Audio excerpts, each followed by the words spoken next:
I'm Tom Brady, a social studies teacher at Wauseon High School in Fulton County, Ohio. I teach American History Honors and Sociology.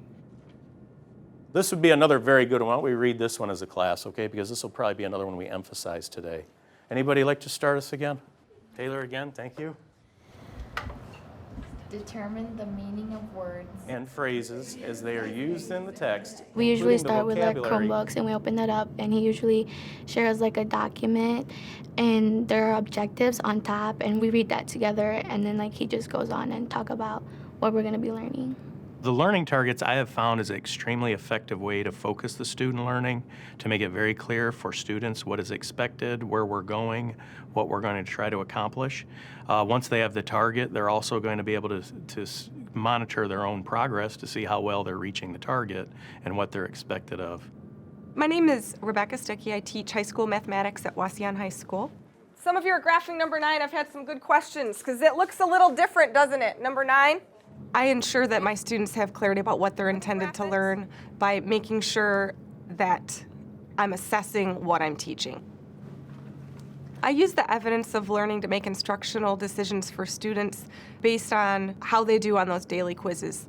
If basically everyone is doing well, then I know that it's safe to move on and to keep pushing forward. This one goes to Kyle. What do you say? What are the values of A, B, and C in that equation?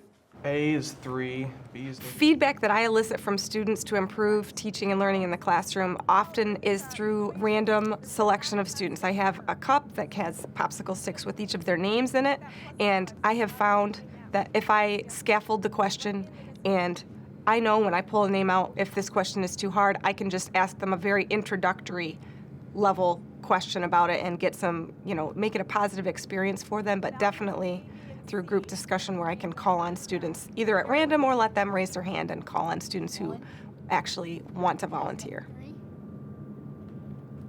I would say the big takeaway that I have from formative instructional practices is just that I need to be intentionally taking stock of where students are at all times, and that I need to listen to my gut when I feel that they are getting something or aren't getting something, so that I can use that to change my direction a little bit and just follow their lead.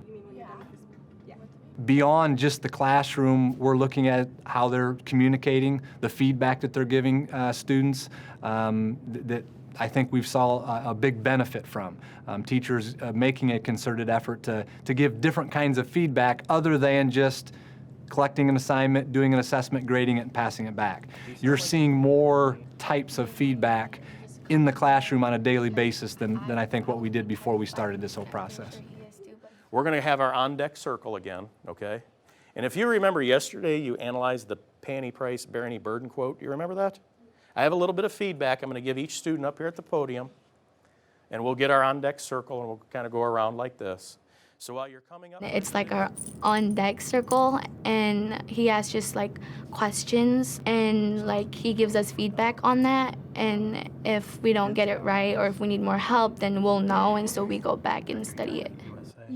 Okay, so I think much of the feedback I get was similar to what I did today in class, where I would attempt to talk to students individually about questions that relate to the standards.